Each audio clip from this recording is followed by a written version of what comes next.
Okay, so I think this is possibly the hardest question that was in this multiple choice question set, but people actually did pretty well at it, but I still think it's worth talking about. So basically what's going on here is we have two identical spaceships, so same mass, and they're traveling along in space, far away from gravitation of any planets or anything like that.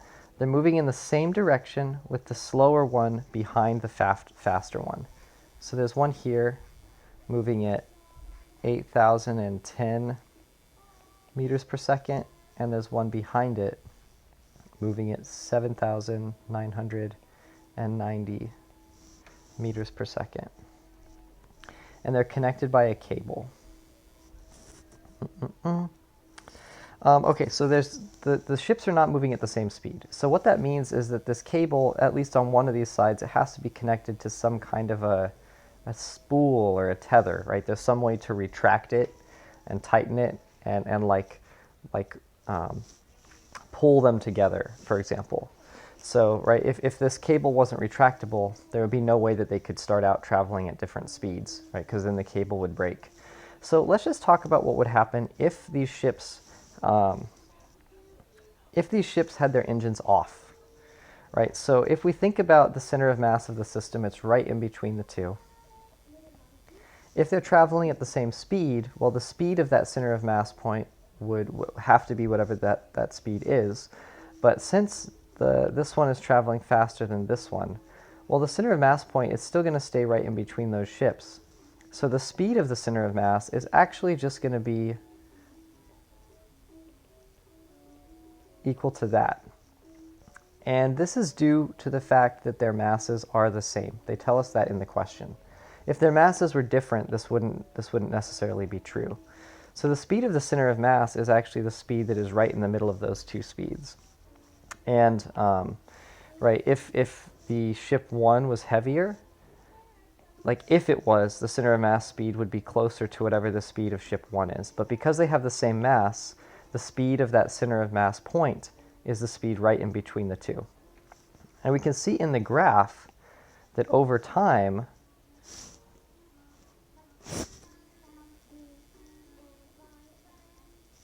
we're going to see a change like this in the center of mass velocity. So what that means is that the center of mass velocity is not constant. And that means that there has to be some net force on the system. So if we look at these, so if there's a net force, that means there's a net force on the system. And let's just kind of look these over. So okay, ship 2 does speed up, but that's not the reason that we know that one of the engines is on. Right, so the engines could be off, and if these cables were just tightened, pulling the ships together, then ship 2 would still speed up, and they would actually both reach a speed of 8,000. Right, so if the engines were off and we tightened the cable, we would expect to see something like this, and we would expect them to both end at 8,000 meters per second. Okay, let's talk about why C is wrong.